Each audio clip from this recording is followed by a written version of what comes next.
Utekelezaji wa majukumu yako na kwa ushirikiano ule ambao ameusema Jaji Mkuu mstaafu, tutaendelea kutoa ushirikiano kwa mahakama kwa sura ambayo tunatakiwa kufanya hivyo kikatiba. Labda Mheshimiwa Rais, jambo moja tu ambalo amelieleza kwa kirefu sana Jaji Mkuu mstaafu, ikiwa ni hoja ya ushirikiano kati ya mihimili mitatu kwa maana ya serikali, Bunge la Jamhuri ya Muungano wa Tanzania, lakini pia mahakama. Pengine fursa hii ni nzuri kwa sababu vyombo vya habari viko hapa. Ni muhimu wa Tanzania wakafahamu Rais wa Jamhuri ya Muungano wa Tanzania anazo nafasi nyingi ambazo zimetajwa kikatiba, na kila nafasi imewekewa majukumu yake tofauti.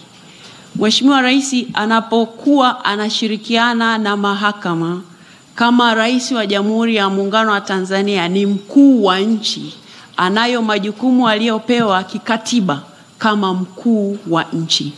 Na akiwa mkuu wa nchi pale juu, sisi wengine tunakuwa hapa chini. Mmoja anakuwa mkuu wa mahakama, muhimili wa mahakama, mwingine anakuwa mkuu wa muhimili wa bunge, na mwingine anakuwa mkuu wa muhimili wa serikali. Kwa hivyo Rais anayo nafasi kama mkuu wa nchi kisha mkuu wa serikali. Sasa yako mazingira ambayo pengine wa Tanzania kwa sababu ya mazingira yaliyopo sasa hivi na taarifa watu za upotoshaji kwa namna ile, basi huwa wanamtazama Rais kwa sehemu moja tu kama mkuu wa serikali, na kwamba akisema jambo fulani basi anakuwa na mihimili mingine pengine inakuwa inaingiliwa labda kwa namna moja au nyingine. Lakini uhalisia ni kwamba nchi hii mihimili yote inachukua mamlaka yake kutoka kwenye katiba.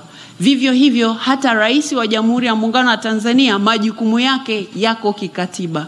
Kwa hivyo ni muhimu kama ulivyosema Jaji Mkuu mpya sasa, maana umesha hapa kwa hivyo sio mteule, kwamba unapozungumza na vyombo vya habari ni muhimu sana wananchi wakawa wanaelezwa taratibu, lakini lazima wafahamu tofauti ya hii mihimili, lakini pia kumweka Rais mahali anapostahili.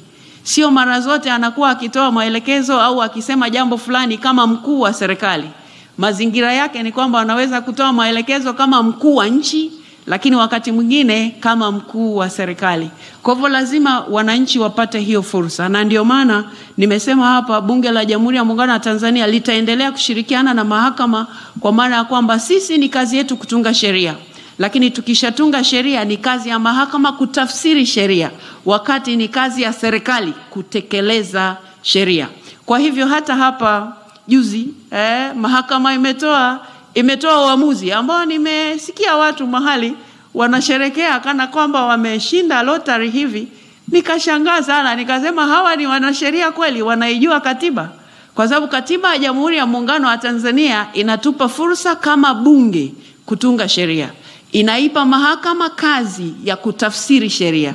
Mahakama ikisha tafsiri hiyo sheria, ni kazi yetu bunge sasa kuchukua hatua. Na wakati mwingine, kwa upande mwingine, mahakama inaweza ikatoa hukumu fulani, lakini bunge likiona hii hukumu iko namna fulani, tunatunga sasa sheria kuweka ile misingi, kuweka ile mipaka. Kwa hivyo lazima wananchi wafike mahali ambapo kwa kweli wataelewa kazi ya hii mihimili, na pia kumweka Rais wa Jamhuri ya Muungano wa Tanzania mahali anapostahili, na kumtofautisha na Jaji Mkuu, kumtofautisha na Spika, wakati huo huo hata yeye kumtofautisha anapofanya kazi kama mkuu wa mhimili wa serikali. Mheshimiwa Jaji Mkuu, tunakutakia kila laheri katika utekelezaji wako, na Mheshimiwa Rais pia tunakutakia kila laheri katika yale yaliyo mbele yako. Asanteni sana kwa kunisikiliza. Asante Mheshimiwa Spika wa Bunge la Jamhuri ya Muungano wa Tanzania. Kwa heshima na taadhima naomba